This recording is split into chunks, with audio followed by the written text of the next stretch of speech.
Welcome to our ordinary meeting of council on the 18th of July 2023. As the meeting chair, I give my consent for this ordinary council meeting to be streamed live, recorded and published online. Anyone who is invited to read out a question or make a submission will be recorded, and their voice, image and comments will form part of that live stream and recording. The chair and/or the CEO have the discretion and authority at any time to direct the termination or interruption of live streaming. Such direction will only be given in exceptional circumstances where deemed appropriate. That may include where the content of debate is considered misleading, defamatory or potentially inappropriate to be published. Live stream will stop prior to the closed section of the meeting and will recommence for the conclusion of the meeting. The public is able to view this live stream via the website at www.pyrenees.vic.gov.au. Should technical issues prevent the continuation of the live stream, the meeting will continue as long as a quorum can be maintained, and where possible, a recording of the meeting will be published on Council's website. Where a quorum cannot be maintained, a meeting will be adjourned until the issue is resolved or the meeting postponed to another time and date in accordance with Council's governance rules. Please stand for the opening prayer. Heavenly Father, we ask you to give your blessing to this council, direct and prosper its deliberations to the advancement of your glory and the true welfare of the people of the Pyrenees Shire. Amen.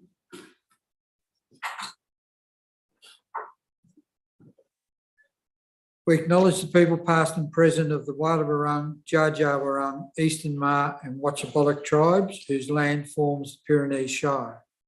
We pay our respects to the customs, traditions and stewardship of the land by the elders and people of these tribes on whose land we meet today.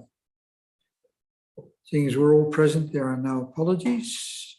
Any notice of disclosure of interest by councillors or officers? Item 14.3.1 is, sorry, 14.1. Thank you, councillors. I think that's 13.4.1. 13.4. 13.4. Sorry. As long as you don't do that when you're paying your bills. No one wants. We have a recommendation, councillors, that the minutes of the ordinary meeting of council held on 20th of June 2023 and the closed meeting of council held on 20th of June 2023, as previously circulated to councillors, be confirmed. Moved Councillor Keogh, seconded Councillor Ferrari. All those in favour? Carried. Is there any business arising? No. Responses to questions taken on notice at the previous ordinary council meeting on 20th of June 2023. Councillor Clark. The Economic Development Report about a 43% uplift in building approvals. Do we have any sense about how much of that actually is work happening or whether there is a bit of a delay? Response, Mr. Gowans. Most of the data reflects the value of works at the time of issuing the building permit. There is generally a lag between 6 months to 2 years for the peak of building activity. Our experience is that there is also generally about 10% of permits that are delayed or stalled beyond the 2-year period. Public participation. Members of the community are encouraged to participate in public ordinary council meetings by asking questions or presenting a submission. This can be done by attending in person or by submitting in writing prior to 12 noon on the day of the meeting, online through council website, by mail or hand delivered. If a question or submission is submitted in writing, this will be read by the chair during public participation, stating the person's name and township. Question time will be held first, followed by public submissions. 30 minutes is allowed for the total period of public participation. Time extensions may be allowed at the discretion of the chair, subject to the provisions of the governance rules. A person may ask a maximum of 2 questions at any one meeting. The chair will allocate a maximum of 5 minutes to each person who wishes to address council or ask questions. The chair, councillors, or council officers to whom a question is referred may immediately answer the question or take the question on notice for answering at a later date.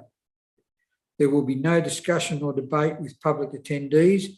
However, councillors may ask questions of the attendee for clarification.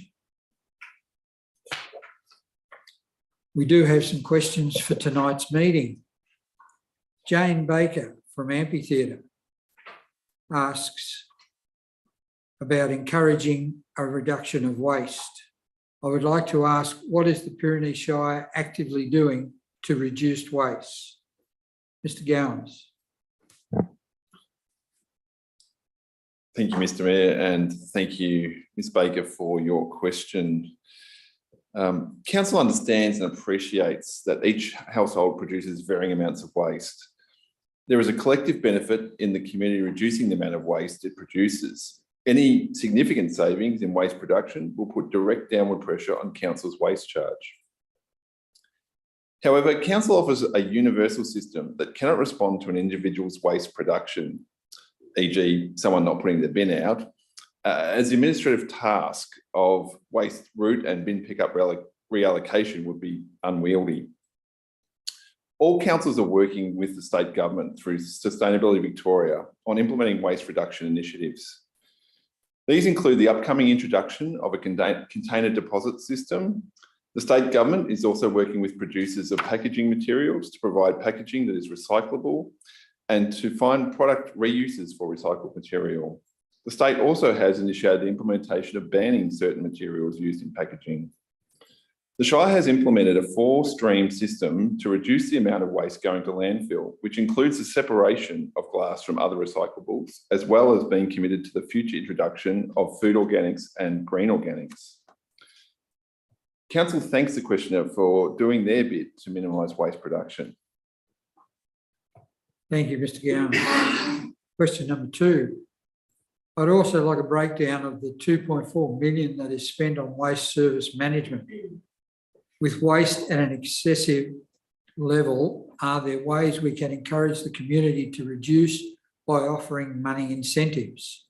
For example, in the last financial year, I've only placed my recycle bin out 4 times and the garbage bin's out 8 or 9 times this financial year. And the glass bin is only halfway full and I've not put it out at all. I'm from a single household. Mr. Gowans. Through you, Mr. Mayor, and thank you, Ms. Baker, for your subsequent question. Council's waste management comprises a number of contracts and costs to collect, dispose, and process waste and recyclable material. Currently, this costs Council $2.4 million per year and is directly passed on to the community through the waste charge. The 2 biggest components of the waste management, the cost of curbside pickup from the close to 4,000 sites and residences that utilise the service, and the operations of Council's 4 transfer stations. The next 2 biggest costs are the disposal of the collected waste to a designated landfill and the cost to process collected recycled material. It's worth noting that at present, the cost to produce a tonne of recycled material is approximately 30% more in cost than for disposing than it is for disposing at a landfill site. However, Council is committed to ensure that as much material as possible is diverted from landfill and reused in the circular economy. Other costs that contribute to the total waste service include the collection and depositing of e-waste, green waste, and street cleaning. Council is subject to market forces and attempts to get the best outcome for the community by undertaking public tender for competitive waste services. Thank you, Mr. Gowans. Kevin Granger and Dee Hurlston from Council Watch Incorporated asks, can Council please advise the dollar amount of cost shifting from state government they estimated they incurred in the 22 to 23 financial year? Mr Nolan. Thanks, Mr Mayor. And I thank the authors for raising the matter of cost shifting with council. Cost shifting is a concern to the Pyrenees Shire Council, and council has actively advocated to government on this matter over many years. Cost shifting happens when other levels of government reduce in real terms the payments to local government, but maintain a requirement for the same level of service delivery, or where other levels of government require councils to perform new functions without adequate resourcing. Several of these cost shifts in the past have occurred where either state or federal governments have enacted legislation, accreditation standards, or programs that have required local government to implement without accompanying funding. Gender equality reporting, performance reporting, psychological health regulations, traditional owner settlement agreements are some of these more recent examples that either have been or are in the process of being enacted. Some of that relevant legislation or funding changes that were introduced over previous years also continue to have cost shifting ongoing. And I make reference to, say, in the federal situation, the federal decision to freeze federal assistance grants, which are a significant part of our revenue stream. And the effect of that has been ongoing and is still felt today. On the other hand, new funding programs have also been introduced that can have the reverse effect of cost shifting, but these are not necessarily directly tied to the cause of the original cost shifting. And so it's a difficult exercise to put a cost on this. There have been attempts by some councils in the past to quantify cost shifting, and more recently, Glen Ira Council, in their report to their December 2022 council meeting, reported that cost shifting to that council was estimated at $18 million. The information sought in the question before council, however, is not information that council currently has at hand. And I'm not prepared to estimate it, Mr Mayor, at this point.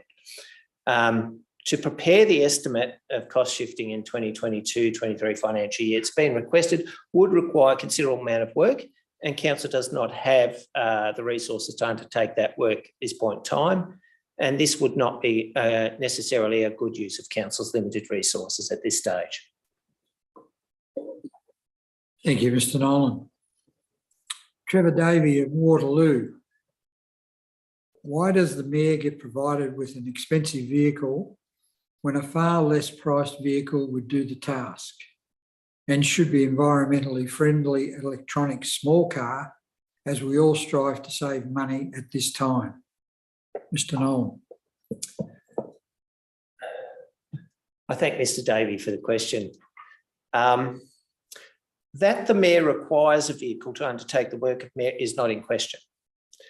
The Council has decided that it is necessary, given the requirement of the Mayor to attend Council events, represent the Council at regional, state, national forums, meet with constituents and ratepayers across the whole of the Shire on a regular basis in the range of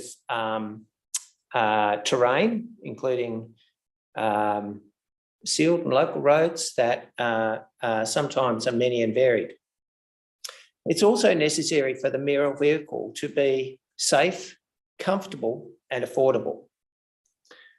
The Mayor will on occasions host ministers, MPs, guests, other dignitaries visiting the Shire, and regularly the vehicle is used as a passenger vehicle to share travel with other councillors, officers, community members and the like.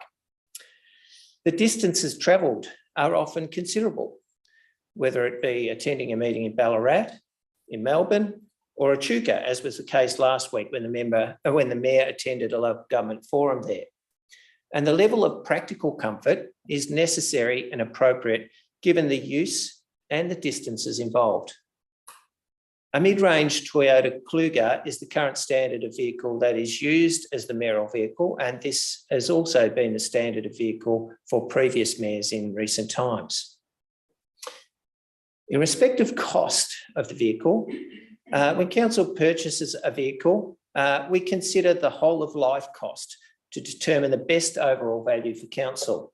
And in this case, the Toyota Kluger attracts a high local government fleet discount on the purchase, and it retains good resale value, which makes it an attractive and cost-effective option for the mayoral vehicle.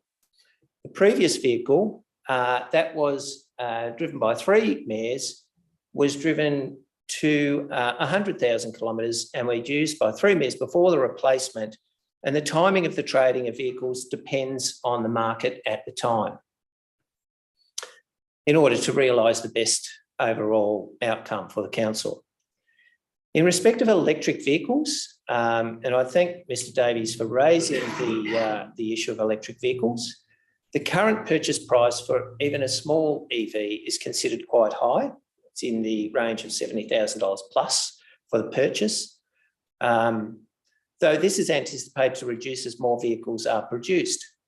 While the operating costs are attractive, the end-of-life sale price is still uncertain. Significantly, the lack of recharging facilities within the Shire and across the state has been a limiting factor. And as people would be aware, there have been investment by council in new charging stations in Avoca, Beaufort and Amphitheatre. And further investment in charging infrastructure would be necessary if council were to purchase an EV vehicle. But this is definitely something that council will continue to look at as this evolves and EV vehicles become more popular. Thank you, Mr Nolan. And question number 2 from Trevor Davey. Does the current economic situation, recession and council pressure on funds create a situation where staff numbers will be reduced like services are? Many companies are doing just that now. Mr Nolan. Thanks again to Mr Davies for this question. Council sets a budget annually to deliver a range of services that are needed by the community. The CEO's role is to determine what resources are required to deliver these services, including the human resources, because without people, there would be no services delivered. The level of staffing is reviewed regularly to match the annual budget and to respond to the demands as they exist.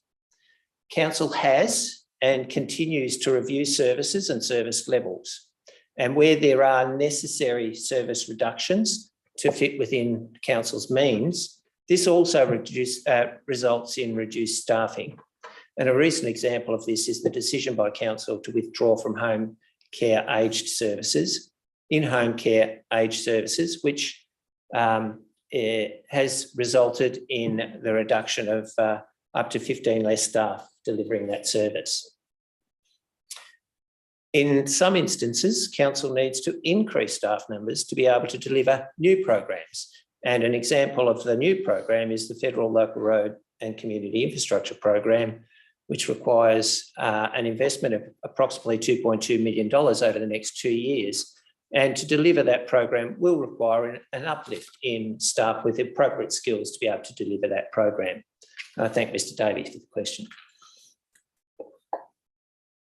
I thank all people for their questions this evening, and we will now continue with item 10, items for noting. Sorry, George, I apologise. Is there anyone in the gallery who'd like to ask a question or make a submission? My question is, my question relates to the Could you identify yourself, please, George, for people watching? George Kurzanoff, Beaufort resident. My question relates to the roundabout that's been placed at the entrance to Goldfields Reserve, entrance to the schools and entrance to the caravan park at present.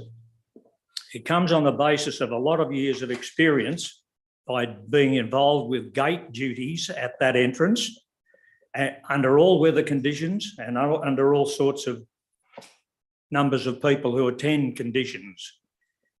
The issue we're concerned is, has that decision been finalised? who is responsible for repairing and maintaining that roundabout area, which has been a major problem ever since I've been here, since 1984. You're talking about that new area that's been placed there. Yes, I am, Mayor. Thank you. Mr. Gowans. Thank you, through you, Mr. Mayor, and thank you, Mr. Kirstenov, for your question. Council has been grappling with how to deal with traffic control at the very wide bellmouth that services effectively 4 service and property entrances, including the primary school, the Skipton Service Road, and the 2 entrances that service the Goldfields Recreation Reserve. And a number of ideas have been floated in the past about how to improve traffic management at that location. A trial splitter island, and I just would, from a clarity point of view, it's not a roundabout. It effectively splits the traffic from defining the left exit and right entry. And it is a trial because we know that the area has many functions. It's trying to service a whole range of users. However, what's not there yet is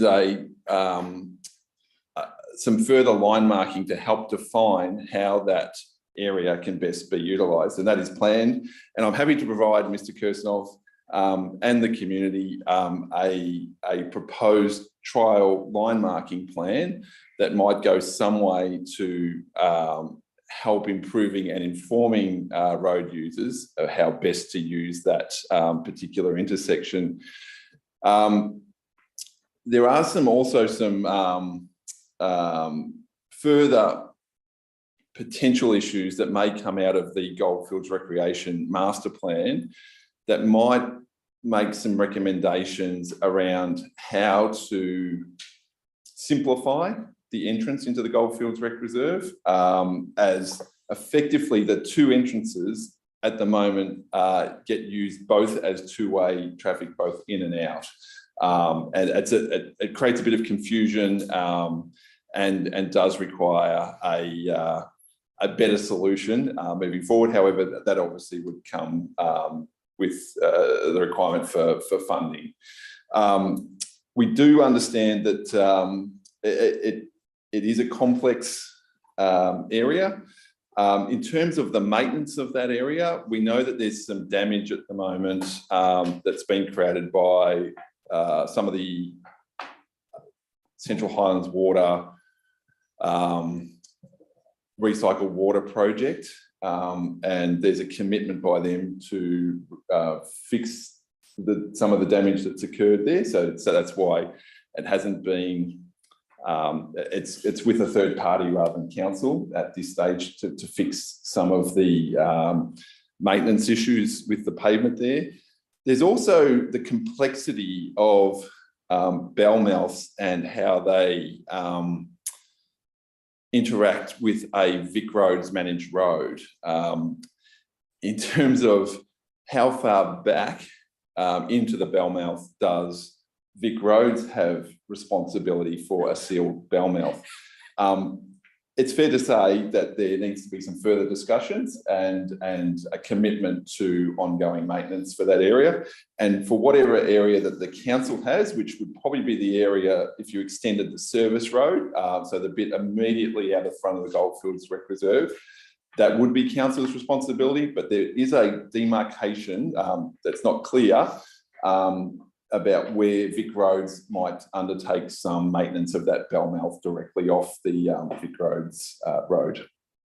I hope that goes some way to answering the question, and I'm happy to provide this plan to Mr. Kirstenov. Just before you sit down, Mr. Gowans, Yeah. for the vast number of people that are watching this program, could you please advise how they can get a copy of that? So what I'll commit to is getting a copy of this on our website. and also have it available for viewing at our resource centres. Thank you very much. Any further comments or questions? No. We'll move on to item 10, items for noting.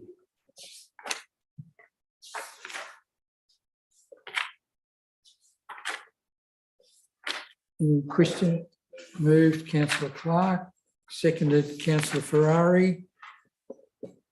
All those in favour? Carried. And that's 10, 11 and 12. Yes. Thank you. Item 13, RV camping, Beaufort. Mr. Norman. Thank you, Mr. Mayor. And I'll take this report, which has been prepared by Mr. Ray Davies, the Manager of Economic Development and Tourism, as having been read, and I'll just sort of speak to it in broad terms. Essentially, this report relates to the free camping site that's located at Audis Lane, Beaufort, and seeks some direction from council around its future maintenance. The council has agreed in the past to be an RV friendly, that Beaufort be an RV friendly town. And one of the conditions associated with being an RV friendly town is that council provides, or that there's provision for a free overnight short-term camping for fully self-contained vehicles. And council resolved in the past to and sought a permit and a planning permit for the RV site to be established at Audis Lane. It's been a number of years since that's been established, and it's actually had considerable use, Mr. Mayor. So there's some a significant economic benefit associated with that activity flowing through the local community. However, the RV site is feeling the effects of the weather and the traffic on it, and requires some maintenance. So part of the purpose of this report is to seek some direction about the level of maintenance to be undertaken. The report outlines a number of options in terms of the level of maintenance, and the recommendation, Mr. Mayor, is that there be some basic maintenance undertaken to improve the access and use of the site up to $15,000 as outlined in option 1 of this report, which is to provide an improved surface for motorists, and also some improved drainage work on the site.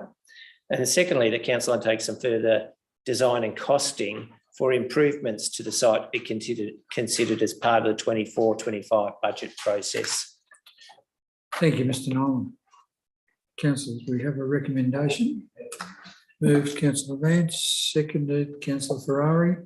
Councillor Vance. Yes, this will be money well spent, Mr. Mayor. On inspection last week, it was pretty obvious that the surface is just suffering with the continued rains that we've experienced over the last couple of months. So to promote our town as an RV friendly town, we need to make sure that it's friendly for the people that have got to use it. So it's money well spent as far as I'm concerned, and a great promotion for the Beaufort community. Thank you, Councillor Vance. Councillor Ferrari. Thank you. Yes, I agree. We had a look at it last week, and it needs a little bit of work, but it shows that it is being used, and that's exactly good for the community. Yep. We have a recommendation, councillors. All those in favour? Carried. Thank you.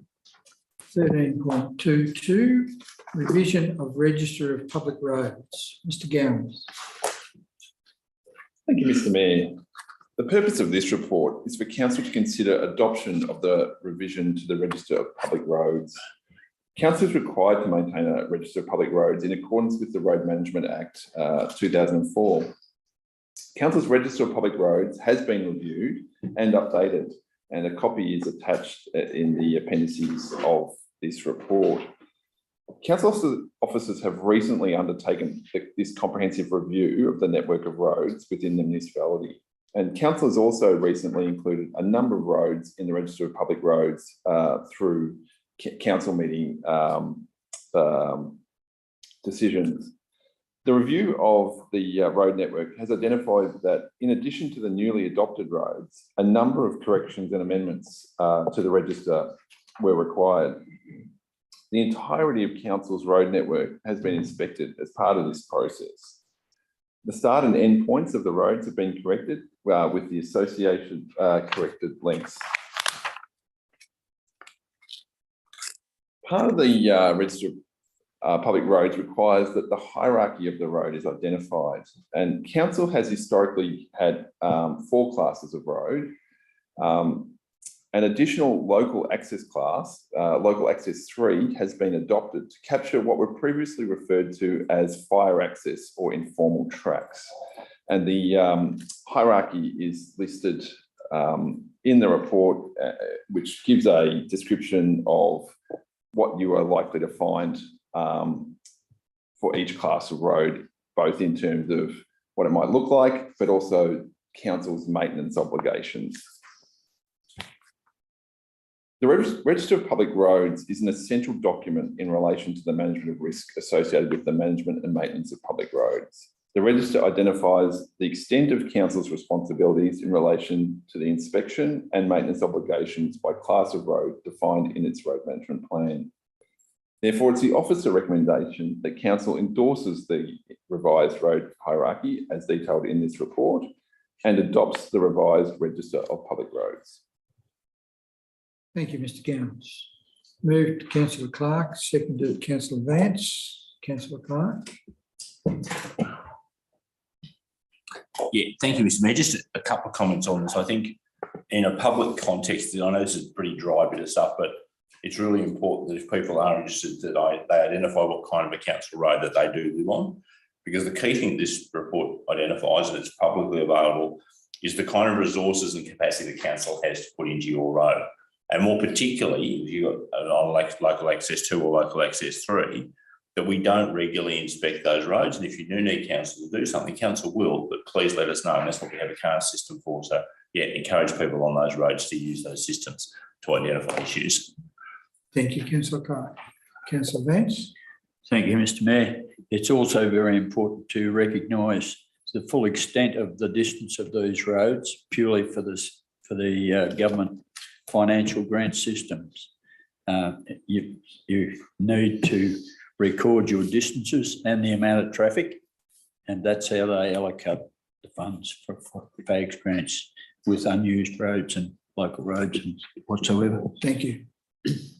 I think it's worth repeating Councillor Clark's remarks that you should know the type of road that you are living on and what service level that road is usually held to, so that if there are things that need to be done to it, council may not know, and you're the best person to let us know. So please use all avenues available to you to update council. Councillors, we have a recommendation. All those in favour? Carried.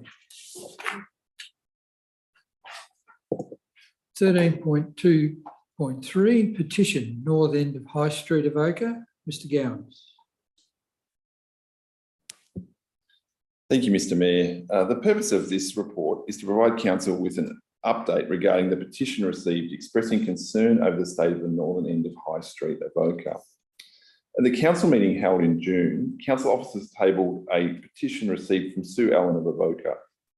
The petition contains several photos of High Street infrastructure and vegetation north of the railway line and predominantly north of Asprey Street. The petition and letter contained 8 signatures in total and stated, "We, the undersigned, have concerns about the overgrown state of the northern end of High Street, Avoca." The accompanying letter from Sue Allen raised concerns about a change in amenity maintenance north of 272 High Street, Avoca. It raises concerns about fire risk, drain maintenance and effectiveness, and the need to have more adequate mitigation for flooding. The area to the south of 272 High Street, Avoca is categorised as a high amenity cut area and maintained by regular mowing by council officers.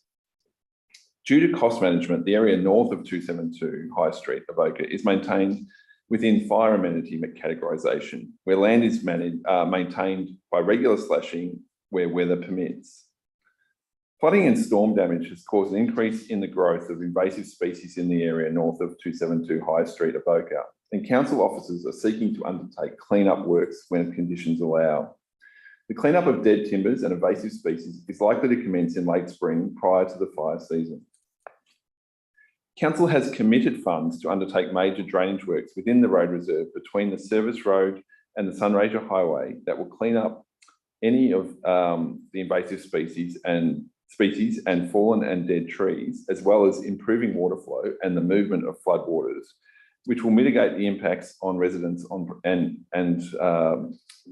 are within private property. Once the invasive species and trees have been cleaned up, it will be easier to maintain and have the appearance of a well-maintained area. Council officers acknowledge the concerns of the petition signatories and will seek to undertake maintenance works when weather conditions improve. And therefore, it's a council officer recommendation that council commit to improving the level of maintenance and amenity of the High Street median north of 272 High Street through the proposed works that council has programmed, and that council writes to the petition signatories who have provided addresses and provide a copy of the council report and resolution. Thank you, Mr. Gowans. Councillors.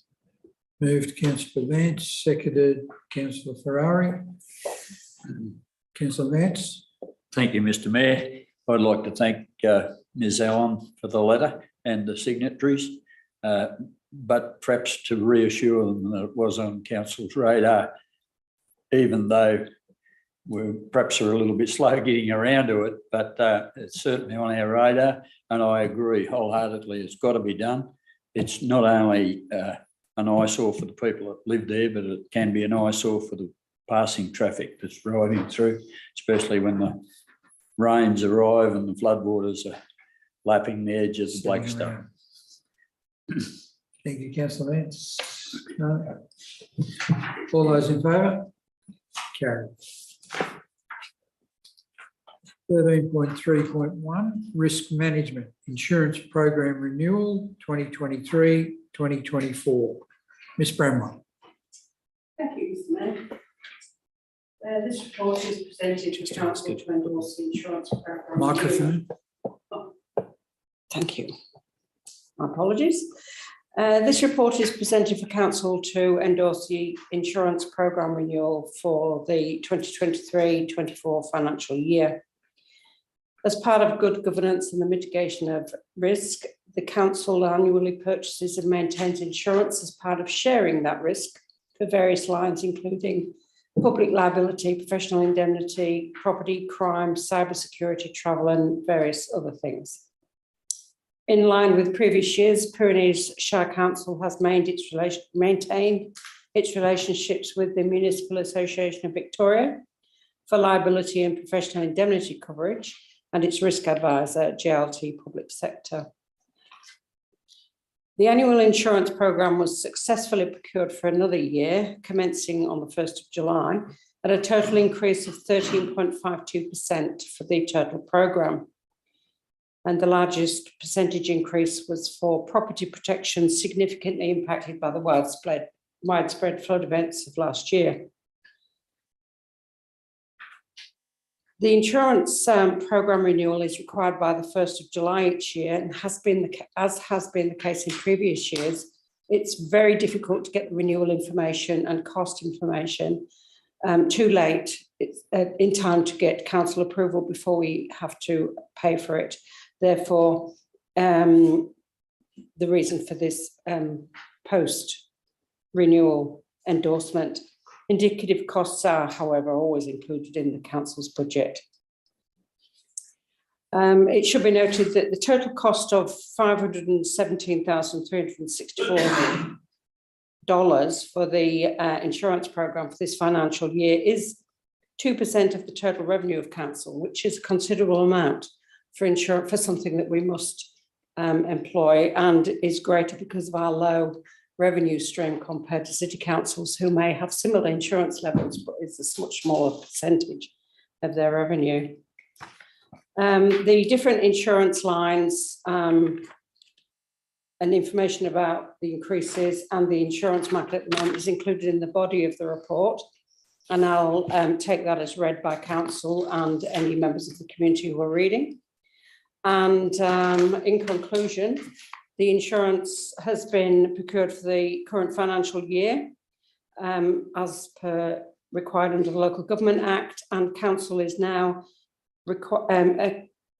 asked to endorse payment of $517,364.40 for the procurement of this year's insurance programme. Thank you. Thank you, Ms Bramwell. Councillors, we have a recommendation.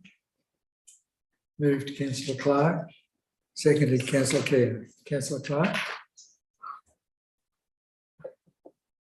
Yeah, thank you, Mr. Mayor. I don't think any of us are particularly happy about it. We recognise it's just absolute reality in the context of the costs that we face. And it is just $50,000 that has come out of somewhere else in council's budget, because our rate rise was 3.5% and this has gone up 13.2%. So that's just our reality in the sense of things we can't operate without it, particularly because of the amount of public assets we have, and that's reflected in the premium because of the property prices. Thank you, Councillor Clark. No, I agree, Councillor Clark. This is one of those items when people talk about rates going up, we're talking 13% versus a 3% rate rise. We have no control over it whatsoever. All those in favour? Carried. Community care transition update. Ms Bramwell. Thank you, Mr Mayor. This report provides an update to council and our community on the transition out of direct service delivery of home-based community care, and seeks council direction on the provision of future active ageing services. In the last week of June, councillors and officers said a very sad official goodbye to most of the support staff that have provided home care services to members of our community for many years. And as part of this report, we would like to reiterate a thank you to them for their services. The transition out of services provided under the Commonwealth CHSP programme has progressed. That's the programme that delivers services to over 65-year-olds. Has progressed with all direct care services no longer provided by council. The Commonwealth appointed 3 alternate providers, and council officers worked hard at collating and providing appropriate information to enable an efficient transfer of clients. The 3 providers appointed by the Commonwealth were Meckwell Care, who has an office based in Ballarat and who provide the full range of services Shire-wide. Beaufort and Skipton Health Services, who provide limited services to the southern part of the Shire, and Maryborough and District Health Services, who provide services to the northern end of the Shire. The transition process has taken the whole of the time available since the alternative nominations were received, and the officers involved are to be commended for the challenging work involved in communicating with our clients and the collation and provision of relevant information. Other providers do also service the Pyrenees Shire, not through the CHSP programme, but through home care packages. So it is likely that the providers able to provide home-based care in the Shire will grow over time, providing a greater level of choice for our residents, particularly as it moves to the new programmes expected from 2025. The exit from the HAC PYP services, which provides care to critical clients, critical care to clients under 65 years of age, often with complex needs, was not quite as simple and has not progressed quite as smoothly. Notwithstanding the original impression gained that the state had a process in place to facilitate a smooth transition, no alternate provider was notified to council until early June, which left little time to conduct the communications and administrative work needed to transition clients out of council care, or for the new provider to be sufficiently prepared to commence operations as from the 1st of July. The new provider of HAC PYP is Uniting Victaz, who are based in Horsham, and they will provide future care to 18 former clients of council. The administrative handover to Uniting Victaz has been successfully completed. However, the new provider has had insufficient time to prepare their resourcing and staffing to maintain an uninterrupted service provision during the first couple of months. Council has therefore entered into a brokerage arrangement with that provider to provide care using council support staff that will ensure continuity of care until the 31st of August. And this provides time for the provider to engage local staff who can then take over care functions from that date. With regards to the future, as part of the difficult decision to exit provision of direct home care services, Council indicated its intention to consider what alternative and complementary services it could provide to support its community in achieving an active lifestyle that enables residents to remain independent and at home for longer and to maintain their connection to community. Discussions with new providers, which are likely to be maintained and be ongoing long term, has gained agreement to build and maintain relationships to facilitate the ability for council to design and deliver services that will be complementary and supportive of the services provided by the direct care providers and ensure that duplication of effort is avoided. And it's proposed to recruit an officer to build an active ageing programme in collaboration with our community and direct care providers. And full programme details will be developed over time following that recruitment, but the programme is likely to be focused on the following areas already identified as needed to complement the direct home-based care. And that includes a positive ageing programme to ensure older people have a healthy and active lifestyle, accessibility inclusion, ensuring that services are accessible and delivered to meet the needs of the entire community. This will be really focused on building and maintaining the relationships with the new providers to ensure that complementary programs are delivered between us. Navigation, information and access support, so that this will ensure that vulnerable members of the community are able to access and gain the access to aged care. We have, from experience, we know that service systems can be hard to navigate, so we have had a long history and want to continue in providing that type of assistance. Social connection, ensuring people are ageing well and have ample opportunities to connect to others and reduce social isolation. And this service will develop over time as former connection activities are likely to duplicate the services of new providers. So time will indicate the time and connection with the community will actually indicate what we need to deliver. And the delivery of these kind of activities is likely to be a whole of organisation collaboration because different teams within council do different bits. So it is likely to bring the whole of the council organisation together. Partnerships and advocacy. So we are going to establish a network of community groups and organisations that provide support, social and educational services to older people to help council and the community themselves to promote active living and continuous learning. For example, U3A, men's sheds, Rotary, libraries, senior citizens clubs, etc. And well-being and safety. So we have a commitment to maintain the Vulnerable Persons Register as part of our Municipal Emergency Management Plan. When developed, the Active Ageing Programme will be included within the Municipal Health and Wellbeing Plan, which will facilitate effective monitoring and reporting of progress. The recruitment of the Active Ageing Officer is included within this year's current budget, and the approval of the proposed recruitment and draft programme is now sought from Council. So in conclusion, Council's exit from direct in-home-based care services is almost complete, with support being provided for a further 2 months with the HAC PYP programme and the final administration and reporting tasks underway. Significant effort was made by all parties to make the transition for clients and administrators as smooth as possible, and the outline of a future active ageing programme has been provided as part of this report, and Council's endorsement of the programme and the recruitment of a resource to develop and implement that programme is now sought. And it's the Officer's recommendation that Council endorses the draft active ageing programme outline provided and approves the commitment of budget to recruit an officer to deliver and develop the programme. Thank you. Thank you, Ms Bramwell. Councillors, we have a recommendation. Moved Councillor Clark, seconded Councillor Ferrari. Councillor Clark? No. Any discussion, councillors? All those in favour? Carried.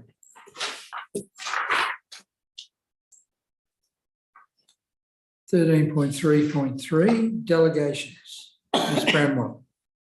Thank you, Mr Mayor. This report is provided for council to adopt a revised delegation to council officers. Council operates its environmental health operations through a contract arrangement with Kerno, which provides the organisation and its community with a consistent approach to mandatory environmental health services and public health protections without interruption. To maintain this service, new officers occasionally work for council, requiring instruments of delegation and authorisation to be updated to allow full operations. Mr Terry Old is now assigned to the Pyrenees Shire Council as Environmental Health Officer and requires the appropriate delegations and authorisations from the council to operate fully in this role on behalf of council. A relevant instrument of delegation and authorisation is attached for council's consideration and adoption. Following adoption, the document will be sealed with the council seal. And the officer's recommendation that the council, in the exercise of the powers conferred by Section 11 of the Local Government Act 2020 and other legislation referenced in the attached instrument, resolves that the officer referenced in the S11 and S11A instrument of delegation and authorisation attached be appointed and authorised as set out in the instrument. And the instrument comes into force immediately. The common seal of council is fixed to the instrument and remains in force until council determines to vary or revoke it. Thank you. Thank you, Ms Bramwell. We have a recommendation. Moved Councillor Keogh, seconded Councillor Vance. No discussion, councillors. All those in favour? Carried. 13.4.1 officers, councillors will leave because of their conflicts.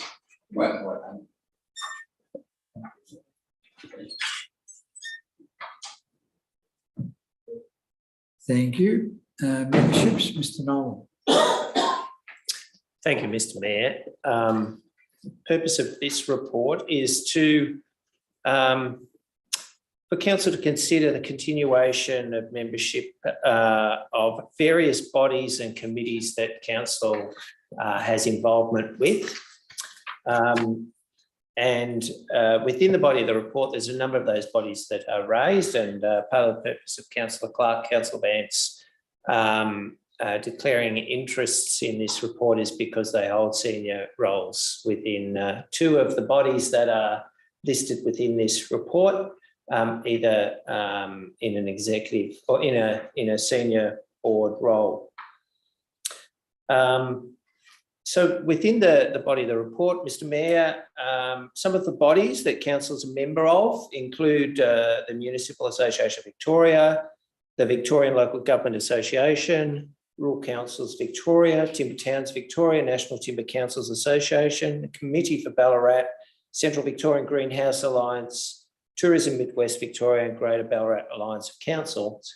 And this is not an exhaustive list, Mr Mayor, and others that are not included on that list include the Rail Freight Alliance, the Western Highway Action Committee, the Sunraysia Highway Action Committee, and there are others.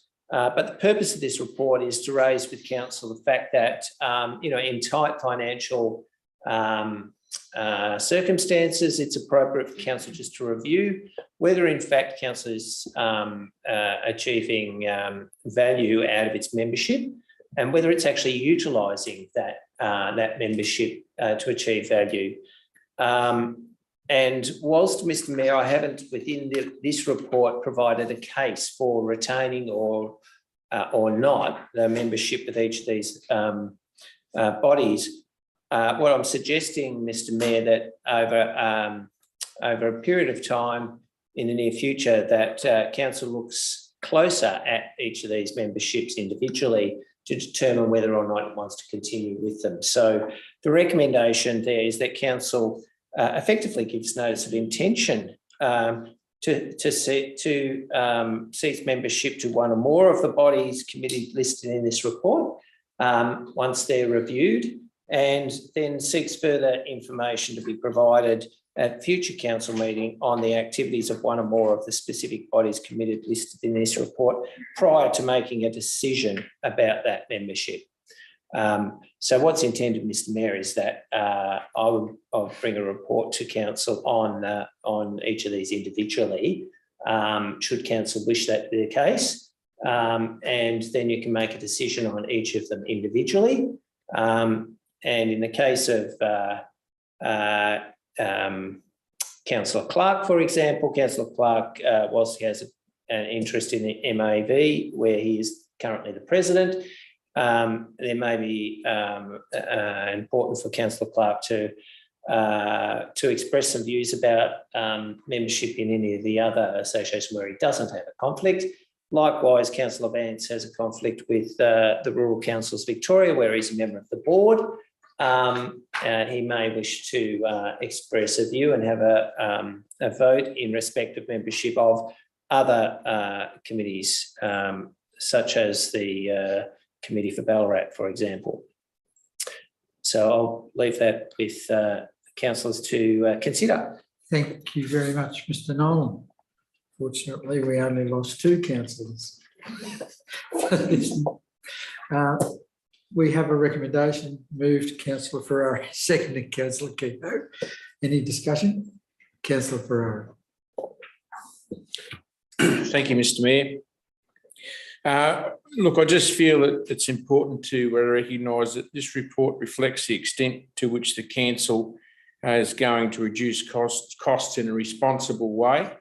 And it is for consideration and further discussion as discussed, and that will be had regarding these memberships and perhaps others as mentioned. And I think this report, we're getting down to talking about memberships at a council. I think the report is indicative of the difficult economic times being experienced across the state, and it just shows that the council is by no means exempt. Thank you. Thank you, Councillor Ferrari. No? All those in favour? Carried.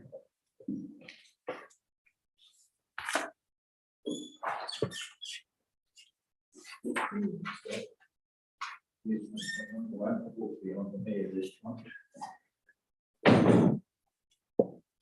long as you don't clip him in the ear, it's all right. 13.4.2, Risk and Resilience Grants Program. Mr. Nolan. Thank you, Mr. Mayor. The purpose of this report is to seek council direction in respect of application or applications under this Risk and Resilience program to be submitted for a project or projects in the Pyrenees Shire, and to determine the level of contribution or co-contribution that council may be prepared to include in that application.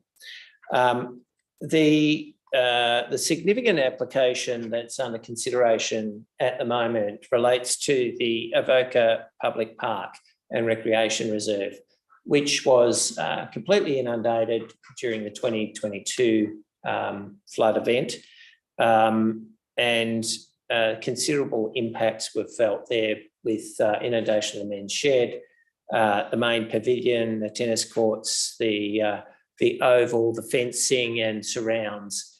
That facility has been impacted not just once, but several times over the last 10 years or so. A flood study that was undertaken a couple of years ago, Mr. Mayor, identified a mitigation measure which included the installation of a bund around the perimeter of the reserve, which would provide a level of mitigation but not completely protect the reserve from all scenarios And Mr. Mayor, the extent of work that was undertaken in coming up with that mitigation solution was limited. And there is further work that is needed if council is to pursue that as a mitigation option. And that sort of work would be about understanding the impacts of a bund around that facility, the impacts on surrounding land use and other properties that are in the vicinity. It would also need to understand the level of acceptance within the community with that mitigation treatment, and also look to consider, which is appropriate, range of other mitigation options associated with reserve. Since the last event, there have been numerous conversations within the local community about what might best be the solution for these assets. So, Mr. Mayor, there is an opportunity for an application to be made here to undertake that additional work, the community engagement, the investigation work, the options assessment, and to determine the necessary outcome that's going to best fit the community that will then be able to be packaged up in an application for future funding rounds. And so to that extent, Mr. Mayor, it is recommended that there be an application be packaged associated with the Avoca Recreation Reserve along the lines of that additional work to be done, with a council contribution, a co-contribution to match. Furthermore, the Lake Goldsmith Steam Rally site, approximately 85% of that site was inundated in the October 22 event. And council officers have been communicating with the members of the society and also with the Glenelg Hopkins Management Association around possible mitigation measures for that site. Now, the site is in private ownership, and there is a question about eligibility under this fund that would need to be satisfied for an application to be made. But again, a flood study that was undertaken by the Glenelg Hopkins CMA identified that a levee around the site was the preferred mitigation method. There are differing views about whether other options would be more appropriate. But either way, Mr. Mayor, there is a considerable amount of additional work needed to test the modelling on the back of the more recent flood event, and also to provide some design input into what that levee might actually look like. And to that extent, Mr. Mayor, there is a recommendation that council supports one or more of these grant applications, as I've outlined, to be submitted under the Risk and Resilience Grants Program, with a council co-contribution of up to $150,000. Thank you, Mr. Noel. Councillors, we have moved Councillor Clark, seconded Councillor Keogh. Councillor Clark. Yeah, thank you, Mr. Mayor. I think both of these are issues that we need to investigate further to do anything. I think in the context of Avoca, there's a number of options for us to think about, but there's also potentially a number of impacts we want to make sure we fully understand before council would proceed with any works in the context of that. In the sense of things, I think it makes a huge amount of sense to try and protect those public assets, but I think we have to be mindful there are people on the other side of the river as well. So I think doing the work there is really sensible. I think in terms of the Upper Mount Emu Creek, I think we should certainly investigate if we can apply in the context of that. And I've just been rereading the Upper Mount Emu report, and I think there's certainly some variety of views in the community about how this would be solved, but the report here talks about in a 1% event, so a 1 in 100-year event, that the Mount Emu Creek, so the main Mount Emu Creek that comes through Chihuahua, flows at 10 cubic metres per second. Now, if you kind of don't understand that, that's a wall of water 4 metres deep and 250 metres wide every second, going past you. So it's a hell of a lot of water. So again, it's worth doing the work to find out what the right answer is. Thank you, Councillor Clark. Any other? Let's go. Councillor Vance. Well, just to add with the Lake Goldsmith situation. That is recognised as a jewel in the crown of the Pyrenees Shire. So we don't want to see it just disappear overnight because of flooding, do we? You know, we've got to protect it. In the situation at Avoca, they may have other alternatives if pressure comes to bear, but I'm sure that it'd be pretty hard to pick up Lake Goldsmith's site as it currently sits and shift it somewhere else. That's all. So I'm fully in support of the Thank you, motion. councillor Vance. Mr Nolan, just a question. You commented on the site being in private hands. Is it individuals or is it a committee of management type ownership? Do you know? Mr Mayor, I don't know the answer to that question. All I'm advised is that it is in private hands, so it's not in public ownership as such. No. In the same way that say the Avoca Rec Reserve is, essentially Crown land. Yeah. Yeah, that could be a significant thing. Thank you, councillors. All those in favour? Carried. 13.4.3, Growing Regions Program. Mr Nolan. So, Mr Mayor, again, this report relates to a grant application process and an opportunity to secure some external funding to assist council in doing the work that it needs to do. And in this case, it's the Beaufort Caravan Park. Councillors would be aware that in 2022, council secured $500,000 from the state government towards the development and upgrade of the Beaufort Caravan Park. And council has also committed $500,000 in its 22-23 budget towards the project as well.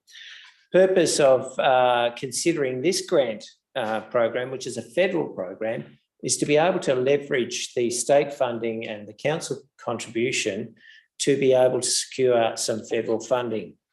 Now, this is a newly announced program by Minister King, and it's likely to be highly competitive, but it's certainly suitable. This is certainly an eligible and suitable project. Council would be aware that an application was supported by council to apply for the Building Better Regions Fund, which was a federal program introduced by the previous federal government that ceased, that was ended upon the election of the current government. So this program actually replaces that in a way. So as part of the eligibility and the guidelines that have been produced for this program, it's understood that there is consideration for those LGAs that are identified as flood-affected communities, and Pyrenees certainly fits that category. And so we would expect that would assist in our application to be successful. And it also actually reduces the amount of co-contribution necessary by council. So there is potential for council to seek in excess of $1 million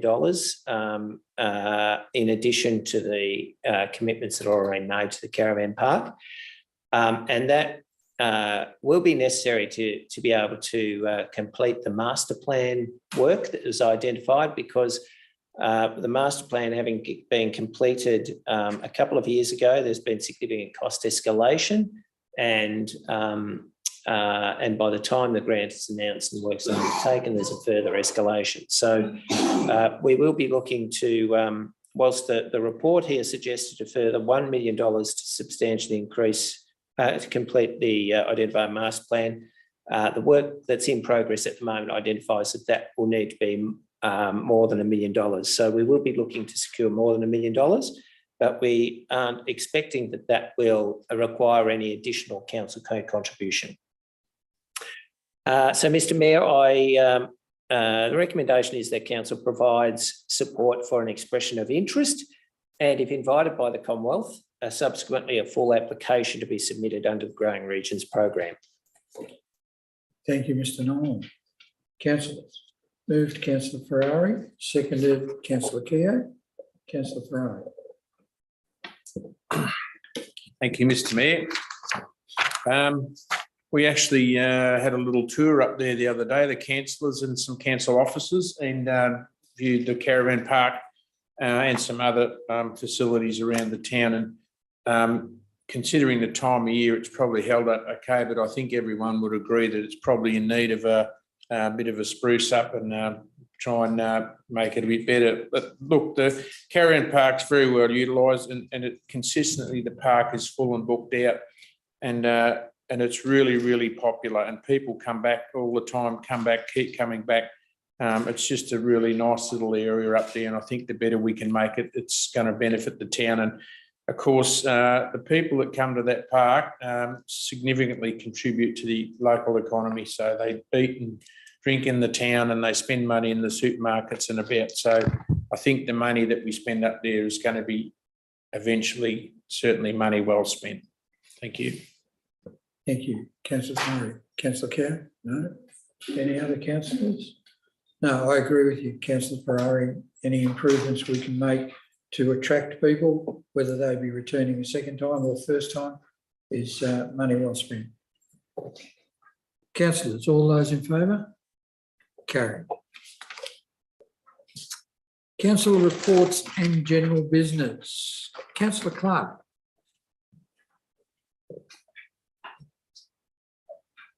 Thank you, Mr. Mayor.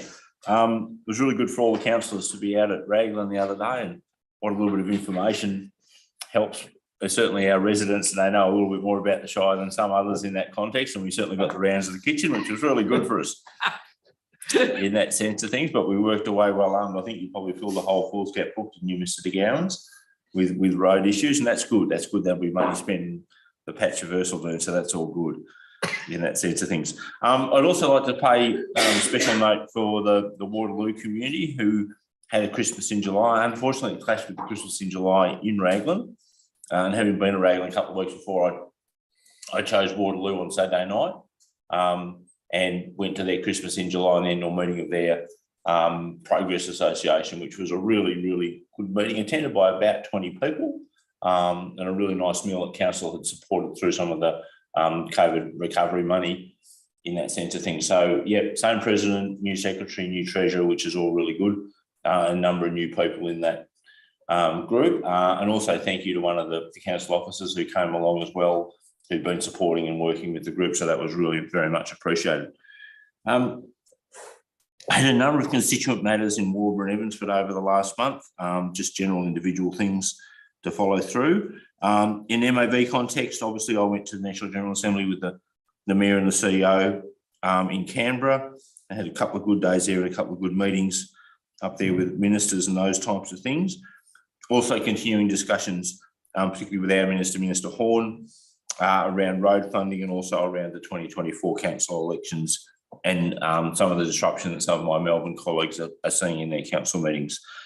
And finally, just to note, a number of us were at the RCB Forum on Friday, which was really well attended and a really good day. I'm just going back to the caravan park that we just had. It was really nice to hear Moyne Council talk about some of the work they've done to utilise the caravan park to deal with some of their short-term worker issues. So I think, again, that role for the caravan park can't be understated in our community at the moment where we've got some housing challenges. Thank you. Thank you, Councillor Clark. Councillor Keogh. Thank you, Mr. Mayor. Unfortunately, I'm sort of starting with a bit of a negative one, but there has been an increase in crime occurring in our local area, which has been disturbing a number of residents and particularly farm owners. So we do urge people, and the police have been very urging residents to make sure that you do secure, you're very vigilant in securing equipment, tool and vehicles, and also to be alert to any suspicious behaviour. So we want to protect our area and make sure that we can support each other in doing so.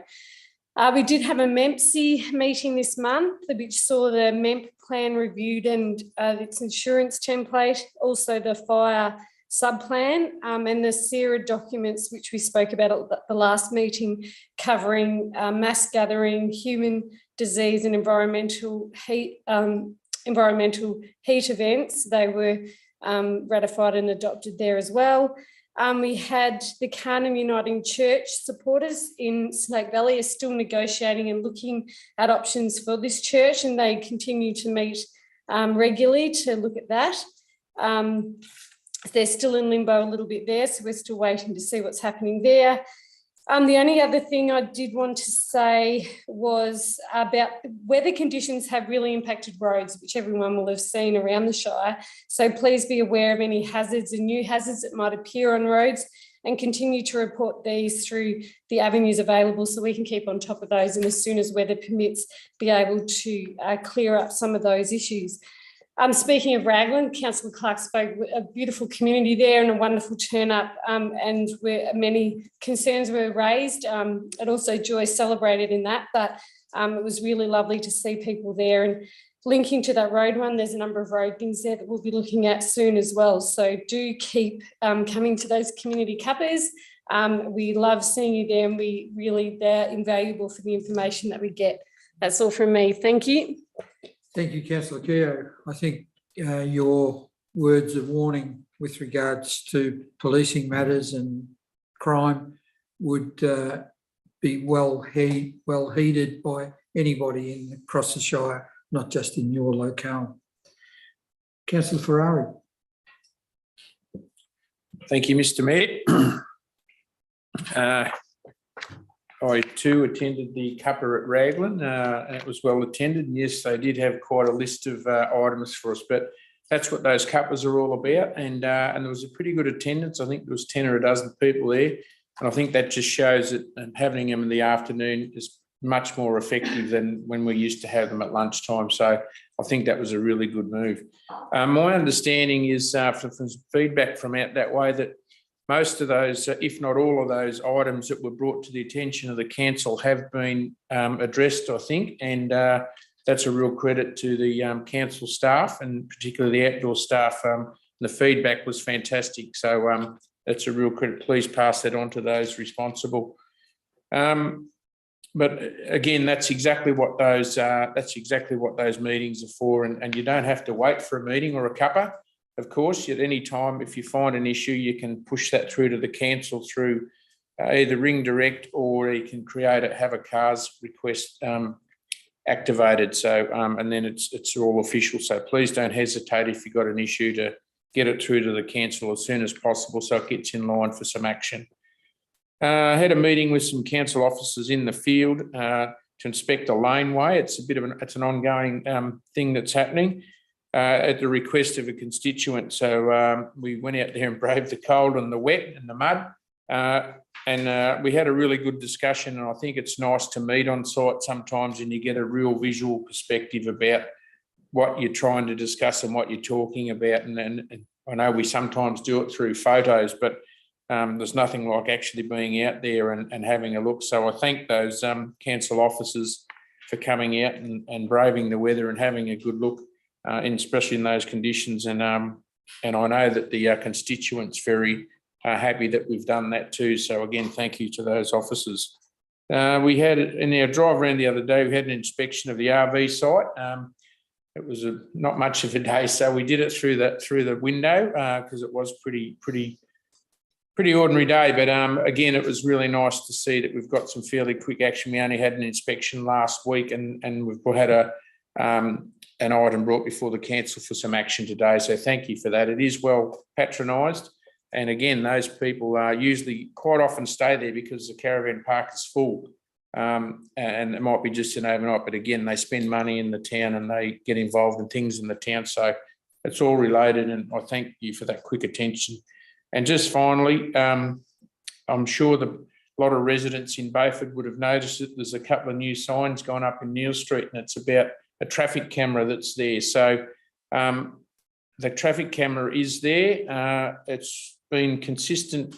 We've been consistent in our lobbying and advocacy to get that there for quite some time. It's been on the list for quite a while. So it's really good to see some action. And I'm really confident that when that's more widely known that that's there, we're not going to see so many red lights being gone through, and which will significantly increase the safety in that area, which is what it's all about, the road safety for other road users and pedestrians. So it's really good to see that advocacy and that we've been on the tail of some people has paid off. So thank you. Thank you, councillor Ferrari. Councillor Vance. Thank you, Mr Mayor. I, along with the other councillors, attended Raglan and got the full drill from the community, but it was once again excellent to receive. On the 23rd of June, we had a rural councils meeting online, and we were addressed by the Grants Commission, Colin Morrison and John Watson. They spoke about the financial assistance grants, hence my knowledge about the importance of having the distance of roads, because that's how they work out the grant funding, and the traffic counts. They did assure us that the situation that the full allocation would be paid by the 26th of June this year. So I presume council's coffers are a little bit better than what they were prior to the 26th of June, which is good. And amongst it all, there was a push for betterment when we go and repair roads after the flooding and whatnot, a push for betterment to make sure that next time the floods come through, they don't do as much damage as the last time. It's been spelled out time and time again. Eventually, surely we'll get the message through to government that when you go and repair the flood damage, that we just do it a little bit better so it won't cost as much next time. Which brings me to the bend in the road at the cemetery at Natty Alec. If we could get some material even in the potholes dug, because it is an accident waiting to happen now. The locals will be wise to it, but if you're not a local and you come into the bend too quick, you might only damage a wheel, but you might also finish up upside down in a paddock somewhere. It's extremely dangerous. I chaired a meeting of the Barclay Hall Committee, and they've got the use of their new half basketball court, and they are loving it. Parents are playing basketball with the kids, taking on competitions, and it's brought a little community really humming. So that's great. Had a Timber Towns meeting, but unfortunately my computer decided to upgrade itself. Only a few minutes prior, the secretary had asked me to chair the meeting because Councillor Stevens had a family problem. So when I went to connect in to chair the meeting, of course, the computer took 35 minutes to upgrade itself. Anyway, these things happen. This is the computer age. The timber industry, I left the meeting over at Lexington when we were meeting with our staff that were being thanked for their services to the community, and went to a meeting here in Beaufort that was organised by Dale Tiley and the timber industry in this immediate area. I thought there was going to be complete closure of hardwood forests. That group, there were about 25 people there from as far away as Colac and Apollo Bay and Dalesford. Quite a wide coverage. And they are of the opinion that they can still appeal to the government and survive. They've got to get the message to the government that contractors are business people. You know, they go into the forest and they bring the timber out, but they're providing a service not only in supplying timber, but also managing the forests. That's their push that they're going to have for the Central Highlands region. I was surprised to see a chap from Colac who was a guitar maker, makes guitars out of hardwood, and he employs 60 people. 60 people, and he sends his guitars around the world. So there are a lot of things happen behind the scenes that we just know nothing about. They are confident in their approach to the government that they may still be allowed to go into our forests and manage them, which makes sense. And there were also firewood contractors there that have been operating for a long time, and there's a use for them for the timber, as we saw with when the typhoon went through Darsford in the Wombat Forest. It wiped out massive amount of timber, and they along with others were able to utilise that. And I'll finish with two positives for Landsborough. The Landsborough larder and the post office has actually opened up and providing food for the local community now in the way of bread, milk and canned foods and what have you. So the little town's got two businesses open as well as the hotel now. Almost say, well, I know the Landsborough larder's humming because every time I come home at lunchtime, there's 5 or 6 or 8 vehicles pulled up out the front. So in speaking with the proprietor, he's very happy with the turnover so far. That's my lot. Thank you, Mr. Mayor. Jenny and I went to the larder a week ago. It was lovely. Yep. Councillor Cuppers, we in June we went to Glenpatrick and had a couple of people come along. Raglan, we had over 10 or a dozen. That's what happens at Cuppers, and that's what the community determined. We don't have anything to do with that. But I've had a couple of comments about the Cuppers, and I'd just like to make it clear that you can come to any cuppa you like. You don't have to go to a cuppa when it's your community. If you've got something you want to talk to us about, and you know we're going to be somewhere next month, come along. We're only too happy to see anybody. They don't have to be in their own locale. So if you want to come along and talk to us, it's open to everybody within the Shire. I came along to the art exhibition in Beaufort, which was good to see. It was a bit unfortunate we couldn't get as many artists putting up their wares because of weather and so forth, but it was a good exhibition and there were some lovely paintings there. Some of them really exceptional from my point of view, but I'm no expert. Joined Councillor Clark and Mr. Nolan at the Canberra National Assembly, and it's always interesting to talk to other councillors and get a feel for what's going on around the country or around Victoria, whatever you happen to be meeting about. We've all got similar issues. Sometimes people have got answers for those issues, and it's always handy to talk to those sorts of people.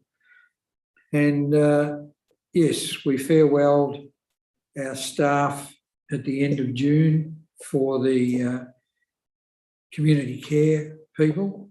And again, as Ms. Bramwell mentioned in her report, I'd like to thank them again for the work that they did, for the hard work that they put in to try and make the transition across to new providers as easy as possible. And I, again, wish them well in whatever they are currently doing. Thank you very much, councillors. I would now like to close the meeting at 7:28 p.m. Ladies and gentlemen, thank you for watching. It's been a pleasure to run the meeting this evening, and I hope you all enjoy the rest of July and August till we meet again. Thank you very much. Good night. No, we don't.